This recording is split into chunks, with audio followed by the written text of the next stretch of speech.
রাজাহাঁসের ফেটে যাওয়া ডিম দিয়ে কিভাবে বাচ্চা ফুটাবেন বা বাচ্চা ফুটবে কিনা এই বিষয়ে বেশ কয়েকটা প্রশ্ন আসছে যে আপু রাজাহাঁসের ডিম ভেঙে গেছে, তা থেকে আমরা বাচ্চা ফুটাতে পারবো কিনা বা ভাঙার পরিমাণটা কতটুকু হতে হবে বা কী হতে হবে, এই ধরনের অসংখ্য প্রশ্ন আসছে। এছাড়াও প্রশ্ন আসছে যে আপু রাজাহাঁসের ডিম নরম হচ্ছে, শক্ত হচ্ছে না কেন, এক্ষেত্রে কোন ওষুধটা দিব, এবং আমি ডিমগুলো অমে দিয়েছি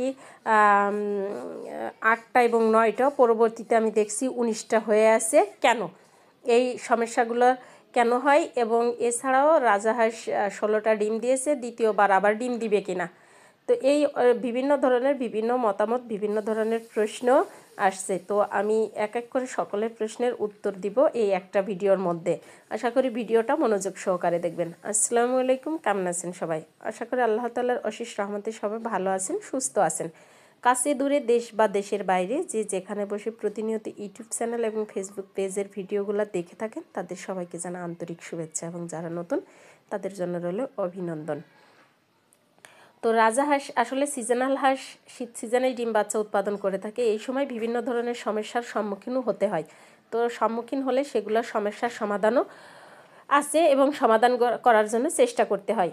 তো আসলে রাজাহাঁসের ফেটে যাওয়া ডিম দিয়ে আপনারা বাচ্চা ফোটাতে পারবেন কি পারবেন না, এটাই হচ্ছে আজকের ভিডিওটার মেন উদ্দেশ্য, এবং অন্যান্য কিছু আছে।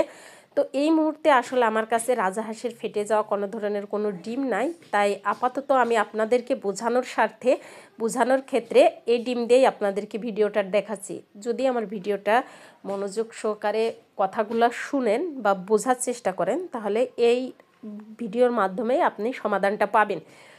তো সব থেকে বড় কথা হচ্ছে যে ডিমটা যখন অমে দিয়েছেন, দেওয়ার পর ফেটে গেছে। অনেক সময় আছে যে অমে দেওয়ার পরেও বিভিন্ন কারণবশতে দেখা যাচ্ছে মারামারি বা টুকরা টুকরিতে বিভিন্ন কারণে ভেঙে যায়। আবার অনেক সময় আছে যে ডিমটা কিন্তু পাড়া অবস্থাতে, অর্থাৎ অমে বসার আগেও কিন্তু ভেঙে যায়, তবে ভাঙার কিছুটা ধরন আছে। কোন ধরনের ডিম ভাঙলেও রাজাহাঁস থেকে আপনারা বাচ্চা ফুটাইতে পারবেন এবং কিভাবে পারবেন, তো সেটা হচ্ছে যে আপনারা যে কাজটা করবেন সেটা হচ্ছে রাজাহাঁসের ডিমটা যখন ফেটে যায় তখন দেখবেন যে ওই ফেটে যাওয়ার ডিম থেকে সাদা ধরনের কোনো কিছু বের হয়েছে না কিনা, অর্থাৎ সাদা যে একটা অংশ থাকে ডিমের কুসুমের সাথে যে অংশটা থাকে সাদা একটা, এই পানির মতো এই অংশটা বের হয়েছে কিনা, যেখানটা ফেটেছে সেখানটাতে কোনো ধরনের কোনো কিছু বের হয়েছে কিনা। এক কথায় যদি কোনো কিছু বের হয়ে থাকে তাহলে ওই ডিমকে আপনি হাজার মেরামত করলেও ওই ডিম থেকে আপনি বাচ্চা ফুটাতে পারবেন না। আর যদি মনে করেন যে না শুধু ফেটেছে, অর্থাৎ ডিমটা ফেটেছে কিন্তু ডিমের পর্দাটা ফাটেনি, অর্থাৎ খোসাটা হালকা চুলচিরা দিয়েছে, এই যে যেমন এটা দিয়েই আমি আপনাকে একটা উদাহরণ দিই, দেখেন এর নিচের সাইডে দেখেন ডিমটা হালকা চুলচিরা দিয়েছে কিন্তু পর্দাটা ফাটেনি, তো আমি সেক্ষেত্রে বলবো যে এমনি যদি ডিমের যদি শুধুমাত্র একটু ফেটে থাকে, অর্থাৎ সেই জায়গা দিয়ে যদি ডিমের কোনো অংশই যদি বের না হয়, তাহলে ওই ডিম দিয়ে আপনারা বাচ্চা ফুটাতে পারবেন। যেমন আমি আমার অভিজ্ঞতা থেকে বলছি, কারণ গতবার আমি যখন রাজাহাঁস অমে বসাই আমার অনেকগুলা হাঁস একত্রে অমে বসছিল এবং জড়াজড়ি মারামারি করে ওর মধ্যে অনেক হাঁস ডিমও পেটে যেত।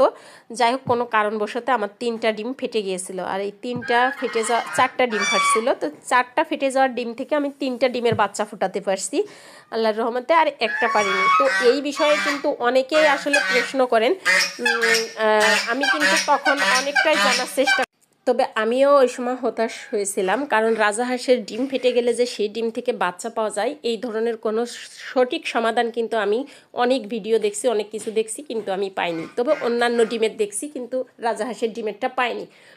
তো যাই হোক, এই বিষয়ে আমার পূর্বের একটা ভিডিও দেওয়া আছে, আমি ফেটে যাওয়া ডিম থেকে সহজভাবে কিভাবে বাচ্চা ফুটাতে পারছি, চাইলে আপনারা সেই ভিডিওটা দেখে নিতে পারেন সচকেই, তাহলে বুঝতে পারবেন। তো এই ফেটে যাওয়া ডিমটাকে আপনারা সাদা যে কস্টিপ আছে, একদম সাদাটা, অর্থাৎ যে কস্টিপটা মারলে ডিমটা বোঝা যাবে যে এখানে কস্টিপ দিলেও ডিমের অংশটা দেখা যাবে, অর্থাৎ সাদা যে কস্টিপটা আছে সেই কস্টিপটা আপনি ডিমের উপরে আলতো করে মেরে দিবেন যেখানটাতে ফেটে গেছে, যদি সেইখান থেকে কোনো কিছু বের না হয়। আমি ভালো করে বলছি, আপনারা ভালো করে বোঝার চেষ্টা করেন। ফেটে যাওয়া ডিমের যেখানটাতে ফেটে গেছে সেইখান থেকে যদি ডিমের কোনো অংশ যদি বের না হয়, তাহলে সেই ক্ষেত্রে আপনারা ওই ডিমটাকে সাদা যে কস্টিপ আছে ওইটা দিতে পারেন। আর যদি বের হয়ে যায় তাহলে কস্টিপ কেন, হাজার কিছু দিলেও কাজে আসবে না। তো সাদা কস্টিপটা আপনারা ওইখানে দিয়ে রাখবেন, যেখানটাতে ফাটছে ওই বরাবরই আপনারা ওই কস্টিপটা দেওয়ার চেষ্টা করবেন। এবং তারিখটা অবশ্যই মনে রাখবেন যে আপনার ডিমটা কত তারিখে বসিয়েছেন বা কত তারিখে বাচ্চাটা ফুটবে। ফুটা মুহূর্তে অর্থাৎ দেখা যাচ্ছে যে আপনার অন্যান্য ডিম ফাটতে শুরু করছে, কুনোতে শুরু করছে, এই যে যেমন ধরেন যে এই যে ডিমটা যে বাচ্চাগুলো ফুটবে, বোঝা যাচ্ছে যে বাচ্চাগুলো ফুটবে। যখন দেখবেন যে আপনার ডিমটা কুনোতে শুরু করছে অন্যান্য বাকি ডিমগুলা, তখন ওই ডিমটার চেষ্টা করবেন আলতো করে ওই সাদা যে টেপটা দেওয়া আছে ওই টেপটা তুলে নেওয়ার জন্য। না হলে কিন্তু পরবর্তীতে অনেক সময় আছে যে ওই টেপ থেকে কিন্তু খোসাটা ভেঙে বের হতে পারবে না। তো যখন বাচ্চা ফুটবে আপনার বাকি ডিমগুলো এভাবে কুনিয়ে যাবে, তখন আপনার ওই টেপ দেওয়া ডিমটাকে চেষ্টা করবেন আলতো করে টেপটাকে তুলে আবার মাইরমে রেখে দিতে, তাহলে আল্লাহর রহমতে বাচ্চা ফুটবে, সম্ভবত বাচ্চা ফুটবে। কারণ আমার 4টা থেকে আমি 3টা পেয়েছি, আশা করি আপনারাও হয়তো বা পাবেন। বাকিটা মহান উপর আল্লাহ তাআলার রহমত আর নিজেদের প্রচেষ্টা। তো এই ধরনের চেষ্টা করলে আপনারা হয়তো বা বাচ্চা ফুটাইতে পারেন। আবার অথবা আপনারা আরেকটা কাজ করতে পারেন যে চুনটাও দিতে পারেন। যদি চুন দেন তাহলে চুনটা ওখানে দিয়ে রাখলেও অনেক সময় ফুটাইতে পারেন। তবে আমি যেভাবে ফুটিয়েছি সেটা হচ্ছে যে চুন দেয়নি, আমি দিয়েছিলাম কস্টিপ, সাদা যে কস্টিপটা সেই কস্টিপটা ডিমের উপরে দিয়েছিলাম। তো এই বিষয়ে সম্পূর্ণ তথ্য যদি আপনারা জানতে চান তাহলে আমার পূর্বে একটা ভিডিও দেওয়া আছে যে রাজাহাঁসের ফেটে যাওয়া ডিম থেকে আমি কিভাবে বাচ্চা ফুটালাম, এই নামটা দিয়ে আপনারা দেখবেন যে আমার একটা ভিডিও দেওয়া আছে। ওই ভিডিওটা দেখলে আপনারা আল্লাহর রহমতে সবটুকুই বুঝতে পারবেন। এখন আমার কাছে ফেটে যাওয়া ডিম নাই দেখে তাই আমি আপনাদেরকে আপাতত এটা দিয়েই বোঝানোর চেষ্টা করলাম। আর এই কারণের জন্যই বললাম যে মনোযোগ সহকারে আমার কথাগুলো শোনার চেষ্টা করবেন এবং আমার কথা অনুযায়ী কাজ করার চেষ্টা করবেন, তাহলে হয়তোবা সঠিক সমাধান পেতে পারেন। তো যাই হোক, আমি এখন যে আপনার যে বাচ্চা ফুটবেই এরকম গ্যারান্টি দিতে পারবো না, কারণ অনেক সময় আছে যে ভালো ডিম থেকেও কিন্তু বাচ্চা ফুটে না। দেখা যাচ্ছে আমি বললাম, আপনারা হয়তো বললেন যে আপু আপনি বলছিলেন তাহলে ফুটলো না কেন। আসলে অনেক সময় আছে ভালো ডিম থেকেও ফুটে না। তবে যদি ডিমটার ভেতরে আপনি আগে লাইট মেরে দেখে নেবেন যে ডিমটার মধ্যে কোনো ধরনের কোনো বাচ্চা হওয়ার যে আকৃতি, অর্থাৎ লাল হয়ে আছে কিনা বা কালো হয়ে আছে কিনা ডিমের, অর্থাৎ বাচ্চা হওয়ার যে আকৃতিগুলো, এটা তো লাইটের সাহায্যে বুঝতে পারবেন। এই ধরনের যদি কিছু দেখে থাকেন আর ফেটে যাওয়া জায়গা থেকে যদি কোনো কিছু বের না হয়, তাহলে সেই ডিমটাতে আপনি কস্টিপ দিয়ে মায়ের রুমে বসিয়ে দেন, আল্লাহর রহমতে সেই ডিম থেকে আপনার বাচ্চা ফুটে যাবে। আচ্ছা, একটা আপু বলছেন যে আমার ডিমের খোসাটাও অনেক পাতলা হচ্ছে, পুরু হচ্ছে না, তো এই ক্ষেত্রে আমি কি করব? তো সেক্ষেত্রে আমি আপু আপনাকে বলবো যে আপনি ইসেল ওষুধটা খাওয়ান। ইসেল ওষুধটা যেহেতু আপনার ডিমের খোসাটা পাতলা হচ্ছে, সেক্ষেত্রে আপনি প্রতিদিন 7 ফোঁটা 5 থেকে 7 ফোঁট করে ইসেল ওষুধ সরাসরি হাঁসকে ধরে হাঁসের মুখের মধ্যে দিয়ে দেন, এবং ক্যালফ্লেক্স ওষুধটাও 5 থেকে 7 ফোঁটা এভাবে আপনারা প্রতিদিন দিতে থাকেন। একটা সকালে দিবেন, একটা বিকালে দিবেন। অর্থাৎ দেখা যাচ্ছে যে ক্যালফ্লেক্সটা বিকালে দিলেন, ইসেলটা হয়তো সকালে দিলেন, কি ইসেল বিকালে দিলেন, ক্যালফ্লেক্স সকালে দিলেন। এইভাবে যাই হোক 2টা ওষুধই আপনারা এভাবে ধরে খাওয়ানোর ব্যবস্থা করেন।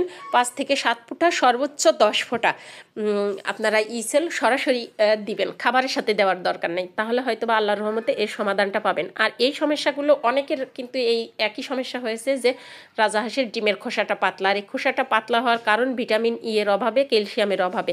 তো এই জন্যই আমি আপনাদেরকে বলি যে আপনাদের যাদের হাঁসগুলা বাচ্চা ফুটে বের হয়েছে সেই হাঁসগুলাকে আপনারা ইসেল এবং ক্যালফ্লেক্স ওষুধটা দেওয়ার চেষ্টা করেন। আচ্ছা, একটা আপু বলছেন যে একটা আপু এবং ভাইয়া বলছেন যে এরকম রাজাহাঁসের 16টা ডিম দিয়েছে, এখনও রাজাহাঁসটা কুচে হয়নি, অর্থাৎ অমে বসেনি, তো পরবর্তীতে আবার ডিম দিবে কিনা। আসলে রাজাহাঁসের যদি ডিম পাড়া শেষ না হয় তাহলে সেক্ষেত্রে রাজাহাঁস কুচে বসে না।